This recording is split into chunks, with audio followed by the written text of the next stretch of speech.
Ready. Welcome to episode 29 of the Go Get 'em Agility podcast. My name is Margaret Hughes, and I'm here with my daughter, Emma Hughes. Hi, everybody. Hi, Emma. Today we're talking about why I make my students go back and repeat a sequence when something goes wrong. Or why, as a handler, you might want to repeat a sequence when it goes wrong. Yes. And how if you don't go back and set the sequence back up again, you're not addressing the deep-rooted problem that may be in either your handling or the dog skill. Yeah. So let's talk about the dog skill first, because going back and repeating a sequence, if you get it wrong, let's pretend that the sequence is tunnel, jump, jump, rear cross, jump. Yeah. Okay. And the dog doesn't get the rear cross. So either they turn the wrong direction, they knock a bar, they don't take the bar at all, something along the lines that the rear cross wasn't read correctly. Okay, yeah. All right. But so you've done the tunnel, you've done the one jump, you're on the rear cross jump, and they get it incorrect. You just pick up on, instead of going back and doing the rear cross again, you just pick up on the next jump and continue. It kind of depends on your environment, too, I suppose. I think we're talking about in training, aren't we? If you're doing course in training, when you're allowed to go back whenever you want. Because I understand if you get a long sequence wrong in a course, in a trial environment, it can be kind of hard to collect yourself and get back to where, to know where you went wrong on that course on that day. So we're talking about practice, aren't we? Practice. Yeah, okay. No, I'm not talking about a fix and go. Right. In a trial. Right. I'm not talking about in a trial environment at all. I'm talking about you're practicing either in a group class or in a private or by yourself. Mm-hmm. So when my students make a mistake in a sequence, the first thing that I want to know is it a dog training problem, a dog skill problem, or is it a handler timing problem? Sometimes it's a little bit of both because the dog's freshly new on the skill. And then other times there's a clear distinction between dog problem and handler problem. Right. So let's address the dog problem first. The dog training part of going back and fixing a sequence. If it's a dog skill, then don't bother going back and doing the sequence again. And by dog skill, we mean like your dog physically doesn't know how to do rear cross. They've never seen it before in their lives. Or they're not familiar enough with it to know what your word or what your motion says, and so they won't equate anything with rear cross. So that's a dog skill. Right. Exactly. They don't know to turn away from you. I mean, it could be any one part of what you just mentioned. It could be that the physical ability and understanding that they can turn their head away from you isn't even there.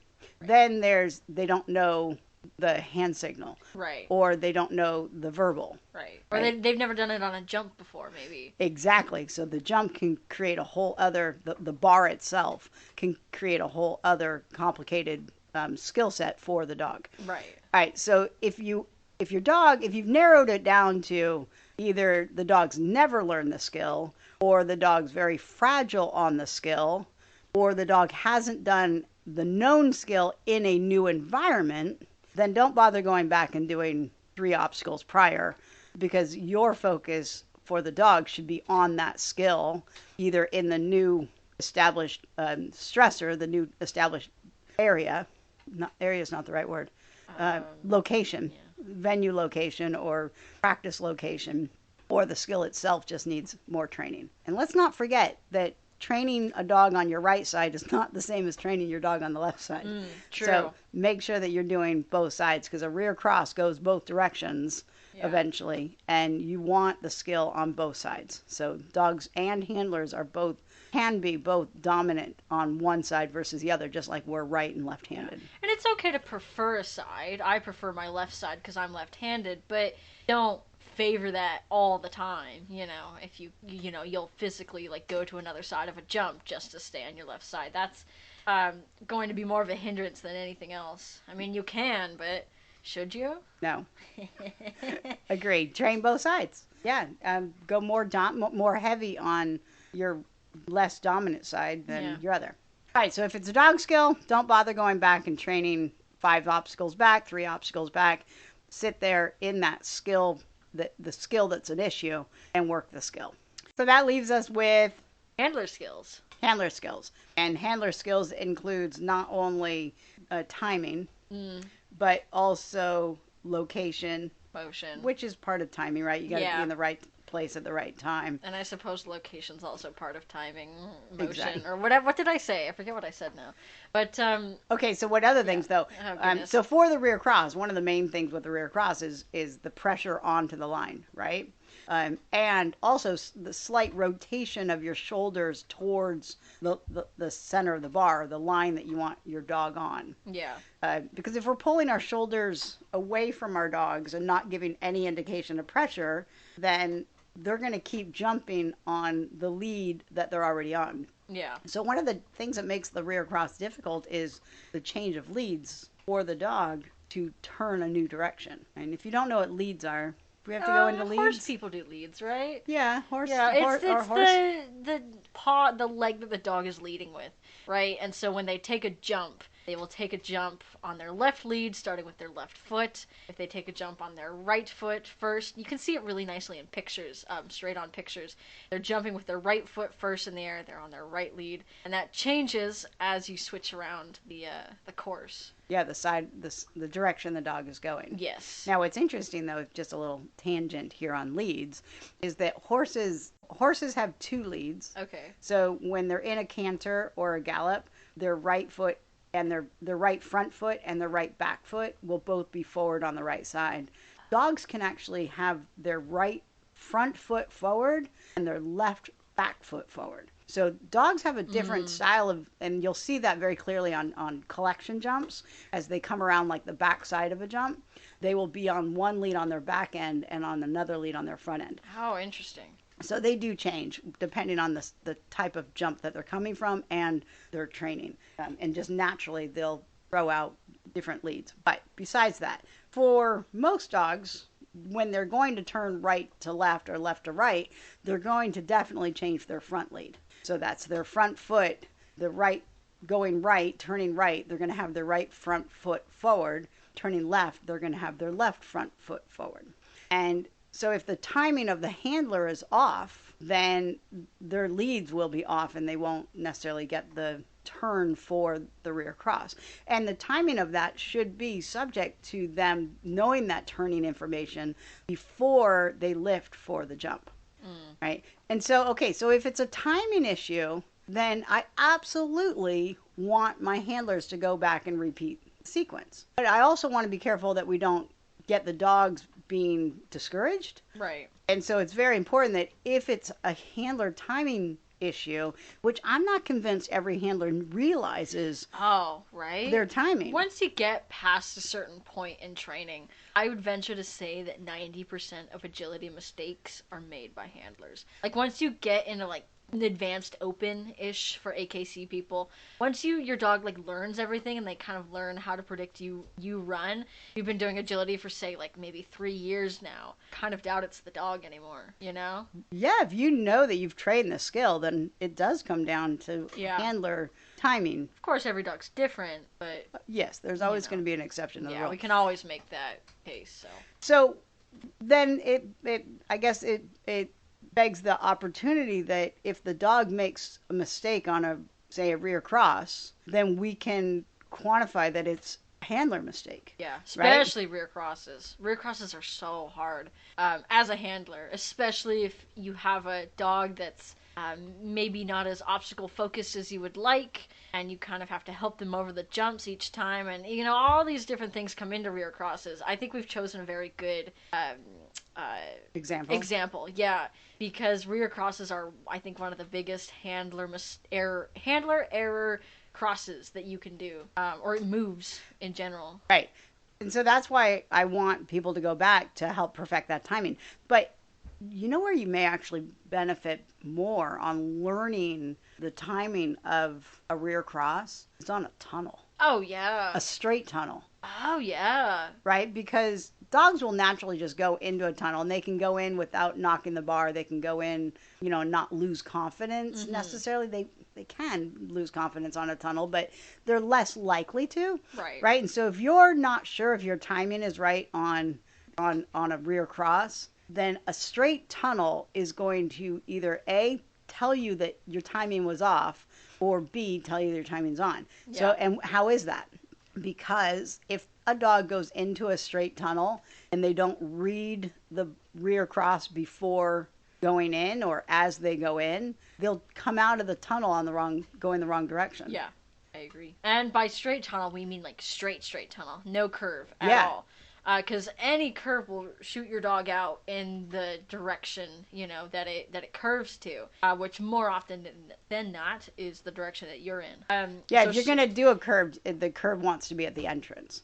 Yes. Right? Yeah. Because even then, yeah. Because then the dog has an easier time to change lead inside the tunnel. Yeah. Then if it's on an exit, they can still change leads, and a tunnel bending left, a dog can still turn right out of it. Yeah.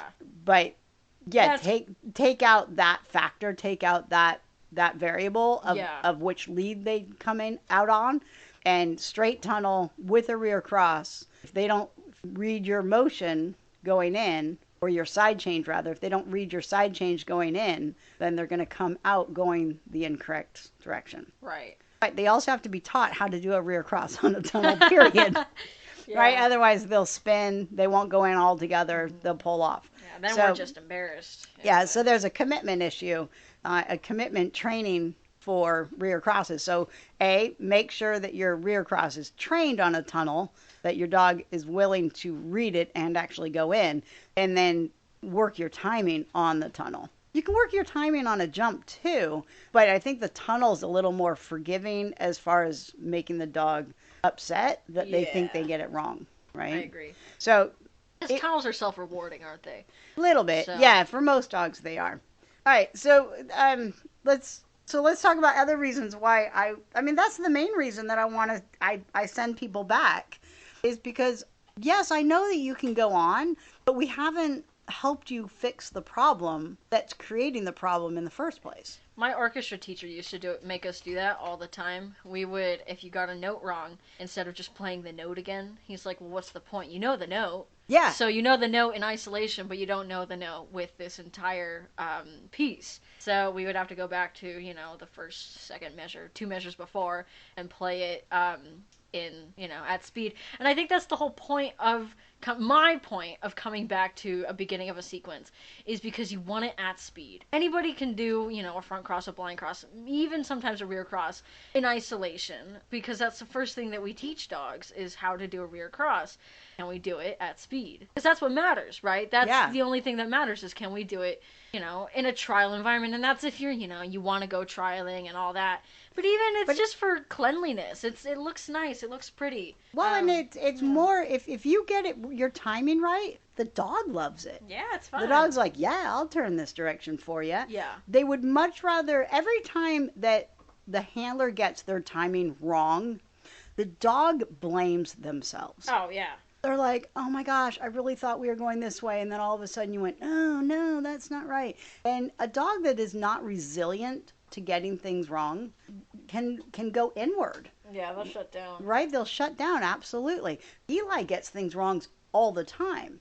But I've taught him that it's okay to get things wrong, and he'll still get rewarded, even though he's getting things wrong or my timing's off. The way that I've taught him to be resilient about it works for me. And so I can make more handler mistakes with him, even at this young age, and he's willing to stick with me and try it again. Millie was exactly the same with you. Millie was good, yeah, because, I mean, I'm 6 years old? 6-year-olds make a lot of mistakes. Dottie's not very resilient to being wrong. I don't know why. I've never been cruel to her or anything. I think she's just a very soft dog naturally. And she actually, you guys, if you ever watch us at a trial, you might be able to see it. If you are our UKI trial this past weekend, you definitely saw it. Let's not talk about that. She has this thing where when we end a course run in a trial, she equates the leash coming on to being wrong. and so she won't come to me sometimes. If you watch us at trials, generally she'll do a little spin. I promise her that she's doing good, and then she gets on leash, and then we run and get treats because she sees it as punishment, and so she's blaming herself. She's had a beautiful run, she's run clean, she's gotten a Q. In her case, she got a bye to Florida, and she still saw herself as wrong. She's like, no, I'm not going to come to you. You've got a leash, and you're mad at me. And I've never been mad at her ever. You were mad at her on that first run. Well, yeah, but she didn't know that. I think she did. She did. Well, she might have. I think she did. I think she's that sensitive. I never have gotten mad at Dot to be like, oh, I'm going to hit you, or oh, I'm going to yell at you, right? Like, right. I'd never do that to her. But it doesn't matter. She reads you like a book. Right.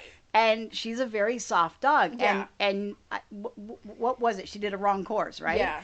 And I think that just that one little gasp of like, yes, that was enough for her. She hasn't hung out with you a lot for 2 years. Right. It was your first trial back, and yet she really slowed down the rest of the run. Yeah. And I think she was seriously affected by just being wrong. Yeah, she knew she was wrong. And we kind of have a pattern now, I think, where if I go, Dottie, no, and because sometimes that works. Sometimes she will stop and go, oh, I'm wrong, and she'll come back to me, and all we've got is just a refusal. And this time she didn't listen to me. That was okay. She went into the wrong course tunnel. It's all good. But I think she heard, no. And she's like, oh, God, I've done it now. I'm in for it now, Yeah. She's never hit me in 6 years, but today might be the day, Well, and I think it was the stress of the environment, too. Yeah, right? But she's not, that doesn't normally affect her. No, I know, but she hasn't been with you for 2 years. It was your first trial back. You haven't practiced with her. No. I think you took her out once before this trial. Right. So you really haven't practiced with her too terribly much. Yeah. And I think that you probably just gave off enough of a... that she went inward. Yeah, she's like, oh, God. Right? And my point in saying all this is that you can have a beautiful run, and if, you're like, oh, man, we missed that one thing, that's okay. That's more things to work on. You think that subconsciously. I, never crossed my mind to be angry at her. Like, oh, my God, Dot, and she still felt it. Yeah. She's like, oh, okay, I'm wrong. And she automatically blamed herself. It was my fault for that off course, and she still blamed herself because they don't know. They don't speak English. And then she displaced it by not getting back on leash. Yeah, and then we had to lure her out of the arena. It was so embarrassing. It was so embarrassing. That whenever somebody asks me now, Emma, what's the most embarrassing moment of your life? That's gonna be it. Oh my gosh, I was crying. Not Jinx pooing in the ring. Oh, anymore. that was bad. It used to be when I stalled my car when I first bought it. I was like, yeah, I can drive stick, and then stalled it immediately upon purchasing it. I couldn't get it out of the driveway. So you're not very resilient. So there's one. You're not very. Now Dottie's taking the top spot. You're not very resilient to getting things wrong. No, God, no. That's kind of why I don't like seminars, because if they're like, wow, this is fundamentally wrong in your training, and now you're going to be stuck with this for the next 6 hours, and everybody knows it. No. Ooh. What? No, you got to take that as a learning opportunity. I used to have a teacher in grade school that would say, Emma, I forget exactly what she said, but she's like, I require you to raise your hand at least twice a day and answer something, because I was so scared of raising my hand and getting things wrong and speaking in front of people. And it's the same with dogs, right? Your dog's like, well, I'm not going to put myself out there and run with you anymore because I keep getting things wrong, and they don't understand. I've gone off on a tangent now. Well, a little bit, but it's an interesting tangent because the dogs go into what is called learned helplessness. Yeah. And where they just stop doing anything altogether and need to recuperate before they can come back. And that's in a trial environment, though. Yeah, right? You can probably see it a few times in practice. Yeah, no, you can definitely see it in practice. And so the teaching our dogs how to be resilient to that, and us learning how not to show them our disappointment, is a little tough, I guess, for some people. Yeah. You know who taught me how to be positive with your dog even when they get it wrong? Because, you obviously have been very positive since day one. But I remember a few years ago, I signed up for Jordan Biggs's class on running contacts. And I remember Dot she struggled a lot with it. And that was okay. I'd be like, oh, no, Dot, that's okay. Try again. And I remember Jordan always said, oh, don't tell her no. Just don't say anything, say, oh, let's try again, and put her back on. And I would watch her videos, Jordan's videos of her dogs getting things wrong, and I was just astounded by how positive she was the entire time. And her dogs, it showed her dogs were like, yeah, okay, let's do it again. And I had never considered that saying no had that big of an effect. I'd never considered that you could just move on that quickly and say, oh, that's okay. Here's another rep. Let's see if we can get it right this time. I had it in my head. I'm like, no, she has to know when she's wrong. And it taught me, no, it's okay. She probably knows that she's wrong. And let's try again. I was very impressed with that. Mine, nope. I have two of them. I have nope, or oops. Yeah, I tried that with Dot for a while, and she figured it out. So she's like, no. Both of them, though, for me, just mean try again. Yeah. I don't know if I have a word. Or stop doing what you're doing, but let's try something else. Yeah, I think mine's just like, okay, come here, let's, regroup. I don't have a word for it, because I think she'll figure it out. She figured out no means that she's wrong, and now she's run with it. She's like, oh my gosh. By she, I mean Dot. Well, and I don't say mine really on purpose. No, I don't. Mine is just naturally, that's what comes out of my mouth. I don't train a nope cue. Well, I take that back. I do say that for if a dog misses their weaves when we're training weaves, I don't want them to go the full length of 6 pulls or 12 pulls, and so I will give them a go ahead and come out of it cue, or go ahead and stop trying. Let's do it again cue. Yeah. But it's never enough where they're shutting down and not trying again. Yeah. So it's just nope, try again. And it's exactly like that almost. Yeah. Nope, try again. And just to give them information, and then when I don't say anything, they're right. Yeah. Right? So, and then a yes at the very, very end. Yes. The cookie's coming. But sometimes I do with Eli, but we've gone off on a tangent because I actually had a my question, point. though. Go ahead. Oh, my question was, when you say Eli, let's say he's doing something wrong. Let's say you've sent him over a jump on, no bars or anything. He's not jumping yet. No, yeah, let everybody know. I mean, jump as in stanchions. He's so around a jump stanchion. Yeah, around a jump stanchion, and he goes the wrong way. When do you tell him no? At what point? When his nose comes around? Because I used to do that with Dot. I'd be like, oh, no, and I'd call her back. And we actually did it once in a trial. I'll see if I have a video I can find for you. She was about to go around the backside. I said, oh, no. And she actually came around and did the front side, and all we did was get a refusal. And that was bad, though, because she's like, oh, God, I'm wrong. She corrected herself. It was okay. But I want to know, at what point do you tell him no? Do you let him complete it? Sometimes. Yeah, okay. Most times right now. Yeah, well, it's just he's so quick on one stanchion. Well, it's not even that he's quick, it's that I don't really care. Well, yeah, is he 6 months? He's almost 7. Yeah. Coming up on, going he's into a his 7. baby. Yes. Might be 7 months today, actually. Wow. Maybe, yeah, this week.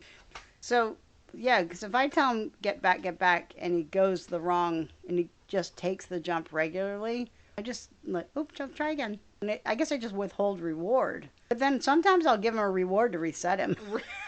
So, I don't know. All right, anyway, we kind of gone on a little tangent here again. We like doing this. All on #unscripted, as they say. We are unscripted. We are. We found out that a lot of podcasters do scripts. Write out their entire script. Hello, my name is Emma, Maybe and I do dog agility. Okay, no, my point is that when a dog gets it wrong, that means the handler's gotten it wrong. Right. And I want to send the handler back to the beginning of where that problem started, beyond the beginning, to recreate the problem to see if the handler can learn better timing or better skills. Right? Rather than just picking up. I mean, sometimes I do have them pick up right where they messed up. It really, really, really depends on the dog. Yeah. Okay? And it depends on whether or not why the handler got it wrong. Yeah. But if it's a consistent handler timing issue, then I think we need to pinpoint how and why. Uh-huh. And I think that this is where video, although video is irreplaceable for seeing that. Once the behavior is going, doing video and looking back on your video and analyzing your own video, it's 2 hours later, 3 hours later, 4 hours later, right? And the moment is gone. That's why you should invest in a class so your teacher can tell you. That does help sometimes. But I've had I've watched students in other people's classes where and even in my class where the behavior was incorrect and they went on.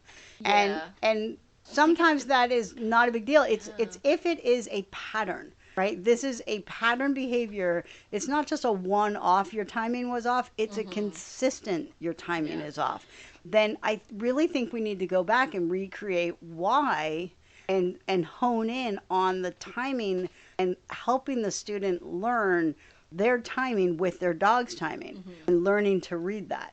I agree. And it's also, I think it depends on your trainer as well, especially if you're like going to a seminar, say. The seminar people want to focus on what they want to focus on, right? So there are courses that they have specialized in, they will focus on that. So if your dog is getting, skipping the contact because you're not, you're running away from it or whatever, they're probably not going to focus on that because they're going to say, well, that's great. I'm not here to work on contacts with you. I'm not here to work on, rear cross timing with you. I'm here to teach you how to do weave pull entries, right? And so if you go to one trainer and they might be like, okay, that's not what we're doing today. We're going to do this instead, whatever. And you're like, well, wait, nobody ever told me that I was, bad at timing on this. And it's like, well, maybe you just never asked. Maybe, you're like, no, I want to do something different. Your trainer, you're paying your trainer, so they will work on what you want to work on in a private, especially, or on seminars. Actually, not in seminars. But do you see what I'm saying?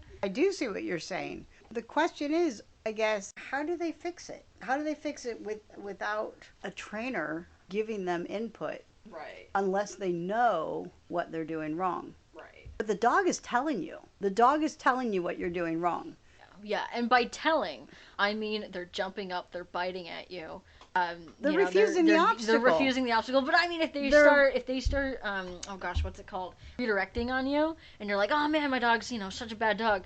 It might be you. Have you considered that the call is coming from inside the house? But that's a dog that stresses up. Well, yes, but I mean, but what about dogs that stress down? Well, yeah, because I was gonna, one of my biggest, I'm elbowing you out of the way here so I can get my point across. One of my biggest things is people always say, oh, I don't want a Sheltie because they spin.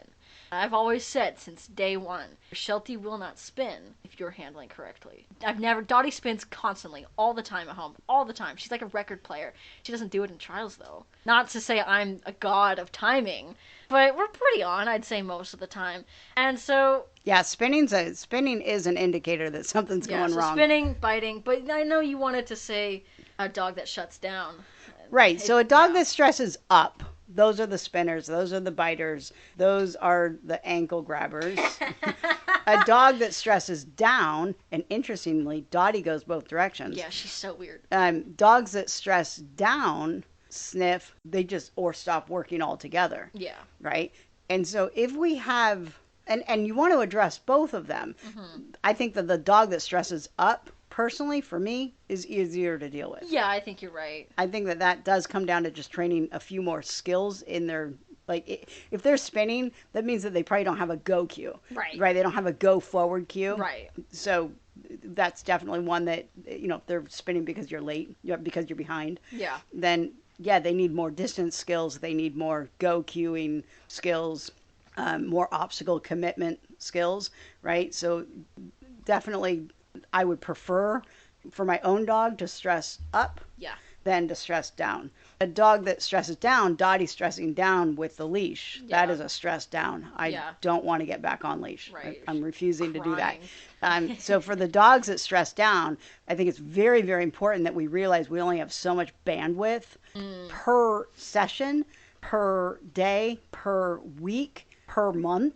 Yeah. Right? And if they are stressing down, then definitely need to pull back on the training, but make it more user-friendly to the dog. Right? Build in more skills so that they can handle a handler with less skills. And, I mean, right? Yeah, I agree. And that's not to say that dogs that stress down, are meek little dogs that don't know anything. Not at all. I've met many, many dogs on world teams, dogs that have won in Europe, on world teams.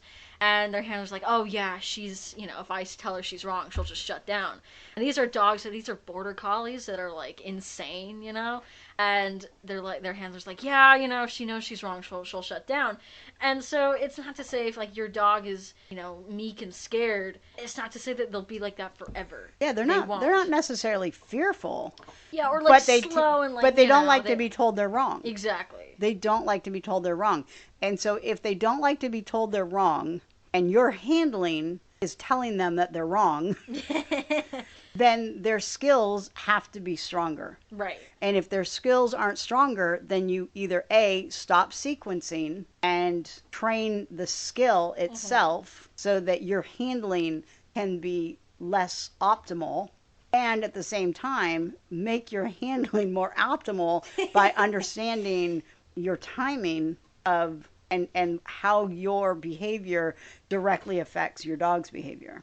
Right. So we were working on last week in class we were working on a directional line of motion. Yeah. And how if a dog is at a stopped behavior, in a stopped position, like a start line stay, pause table, stop contacts, that in order to get them, if you want some lateral distance, in order to get them to go on their line over to their obstacle, they have to have some obstacle commitment. Oh yeah, absolutely. Right? And so if they don't have that, we are working on a directive line of motion towards a tire.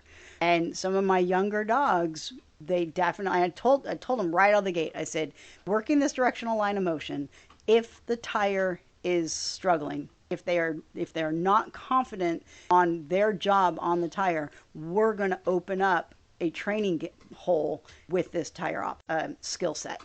Okay, so giving the dogs lateral distance on a tire for a directional line of motion. So the dog's on the pause table, you're laterally away from them, you give them one step towards indication to go take the tire. If they pull off the tire and don't go out there by themselves, we have a tire problem. Yeah. Not a directional line of motion problem. Right. And so we sat there and for every dog that showed us they had a training gap, I stopped the exercise. I said, this is what we're working on. We're working on the tire. Yeah. And we built up more value for going through the tire with less handler help before we can go and do a directional line of motion. Right. A lateral send, essentially, to the tire. Right. And so it was interesting to watch these dogs that they showed us immediately. Yeah. There's a training gap. Yeah, the tire's a pretty good one for training gaps, isn't it? Yeah. Oh, the tire's a great one. There's a lot of, and that's maybe that's what it is. Maybe that's what I'm trying to get at, is that when you see a training gap, going on and doing the rest of the course, you're not addressing the training gap. Right. You're bypassing the training gap by moving on. Yeah. So if the dog is telling you, I don't know how to do this, or just the parameters of which that you've asked them to do it, distance, speed, location, all of these, if one of those is lacking and the dog gives you the wrong answer on what you want as an answer, then that's a training gap. Yeah. Don't just bypass it. Right. Pull it out of the sequence and train it. But sometimes the training gap does include the speed. Yeah. Right? And that's why I want to take it back 3-4 obstacles to recreate the speed, to recreate the exact angle that the tunnel puts you on, or the last weave pull puts you on, right, is different than if you start it after the weave pulls, right? Especially or after the tunnel. Especially if you set them up at an angle it's very, very easy. You're like, oh yeah, they'll get this. Problem solved. Let's go. Right. It's like me going to school, right? And I'm like, okay, I'm an English major, English language. And I'm like, but I don't know what a verb is. And they're like, that's okay. You can graduate. It's like, no. That's not how it works. Right? I mean, a rear cross especially, it's one of the 3 key moves of agility. You're going to be using a rear cross all the time for the rest of your agility career. And I know the rear cross is an example that we gave, but it's a very good one because it's a very common training gap. Well, and lateral stuff is a really good training gap too. Yeah, well, just because not a lot of people either think about it. Right, laterally next to you or laterally in front of you, right? Like send forwards. Yeah. And then if you're in front of the dog, you're pulling G's on the dog, right? You're pulling them along, which is causing more speed, Yeah. which in itself may be the training gap. Is Right. the speed itself coming into an obstacle is too much for them. They haven't trained for it. Yeah. Right. So I think that's what I wanted to say is that when I want my students to go back, I want to recreate what that problem is, and that is the training gap. Yeah. That makes sense? I agree. So yeah, if it's a skill, we just work the skill. But if it's the skill is understood, then maybe the skill is the speed coming in or the angle coming in. Yeah. If you're confused, let us know at gogetemagility.com. So that's it. I think we're good. All right. Thank you, Emma. Thank you, Mother. Go get them. Go get them. Woof woof. Woof woof.